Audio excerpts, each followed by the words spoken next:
Hello, my name is Jeremy Lewicki. I'm the founder of LATT SEO, and I work with companies, specifically e-commerce brands, to help them generate better organic results from search and generate more traffic and sales from that perspective as well.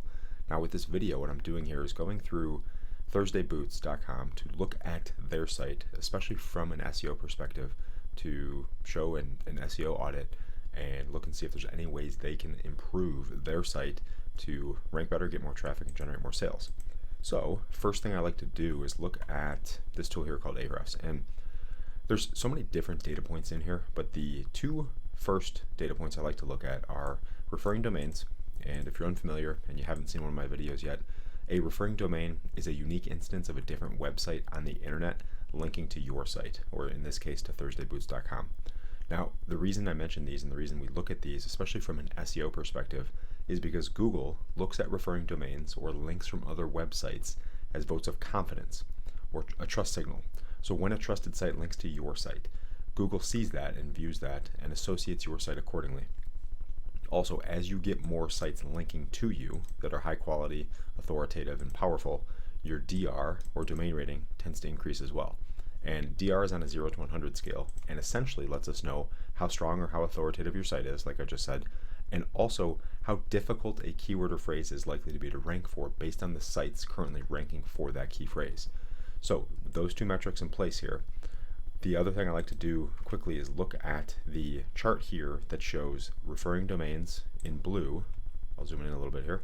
Referring domains is the blue line, and then average organic traffic is the orange.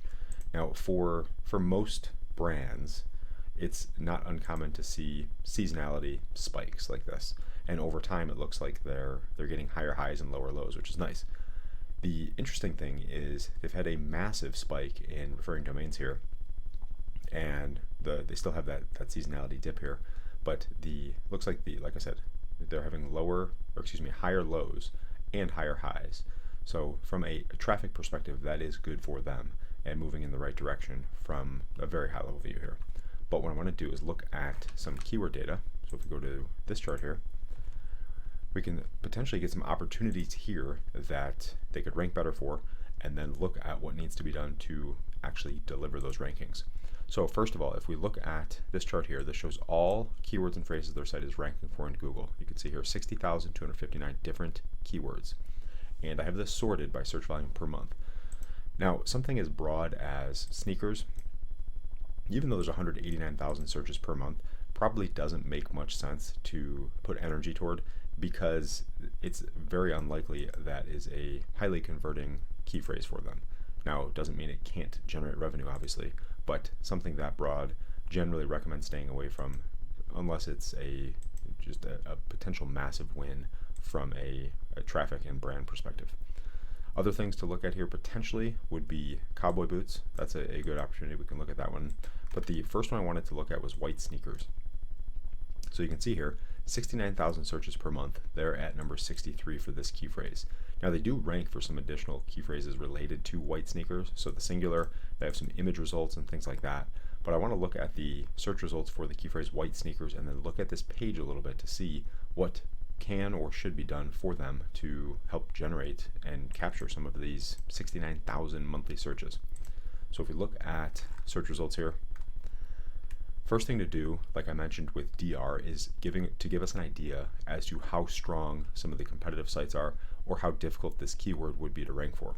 So if we look at Frankie4.com, DR 51, then we have NY Times 94, Foot Locker 77, Nordstrom 86, Finish Line 74, Amazon 96, Nike 90, Macy's 86, and Koho, not sure how to pronounce that brand, 60.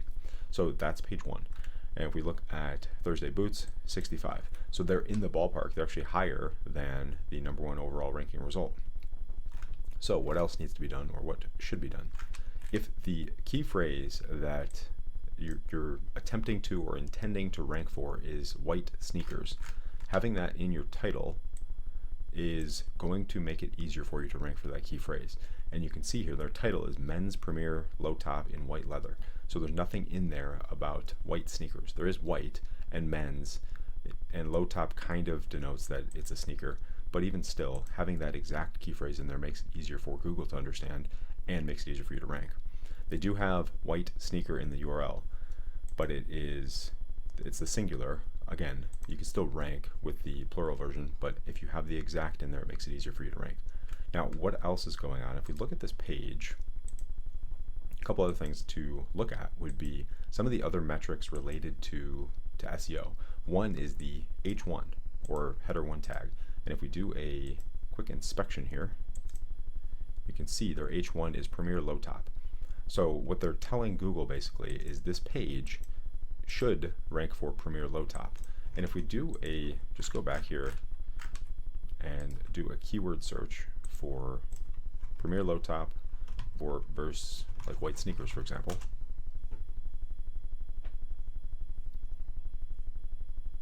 You can see white sneakers. For here, it shows 56,000 monthly searches and Premier Low Top 150. So from that perspective, I realize that's probably the name of the product from a brand perspective, but having something in there related to white sneakers can make this exponentially easier for them to rank. So even having white sneakers dash Premier Low Top or Premier Low Top dash white sneakers, something like that, or have white sneakers as the H1, Premier Low Top as H2, and there's some styling ways you can modify that to capture that from an SEO perspective.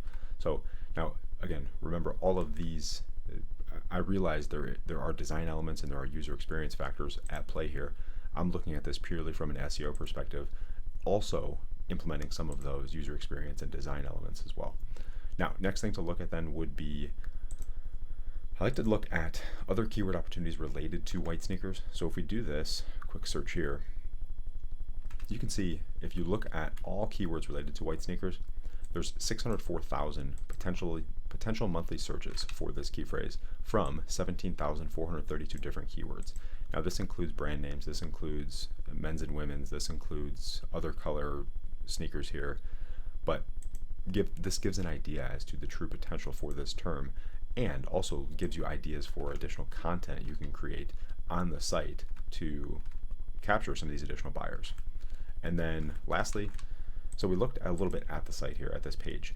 Now I want to look at this from a little bit more detailed perspective and look at some reverse engineering data to see what the competitor sites are doing in more detail from an SEO perspective, and then that can give us an idea as to what needs to be done from a content perspective on the page itself. So this tool here is called Surfer SEO, and what we do is we put the key phrase in that we're attempting to optimize for or rank for, and then we put the URL in of the site that we're working to optimize.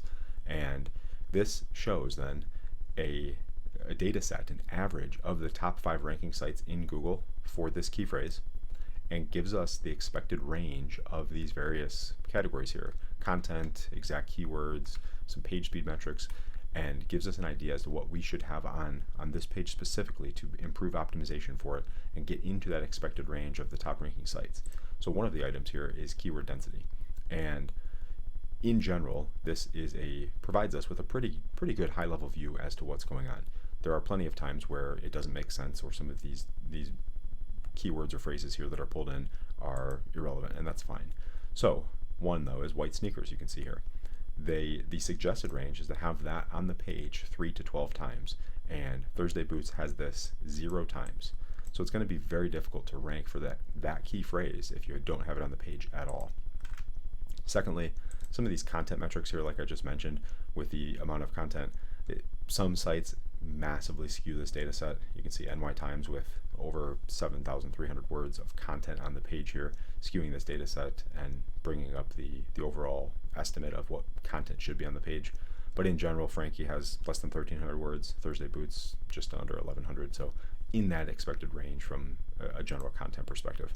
And also, if you go to the product page itself here and scroll through, there's enough content, and there is information here about some user-generated content with reviews, but adding in some potentially slight bit of content about the sneakers, or just adding the keywords in here, will definitely make it easier for them to rank for these keywords. Here's another example: exact keywords. Frankie has 1.01 exact keywords per 100 words of content. So for the key phrase here, white sneakers, Frankie probably has that key phrase on the page itself about 10, 11, 12 times, depending on how much content they actually have. And then add one exact keyword in the H1, like I mentioned a couple minutes ago, And you can see here, Frankie and NY Times both have that exact keyword in the H1, and they're ranking 1 and 2. So probably not surprising there. And then same thing here, add one exact keyword in the title. Frankie, NY Times, and Amazon all have the exact keyword in that title. And that is how I would look at Thursday boots and figure out how they can rank better for a keyword like white sneakers. Hopefully this video provided you some value, and I'll see you on the next one.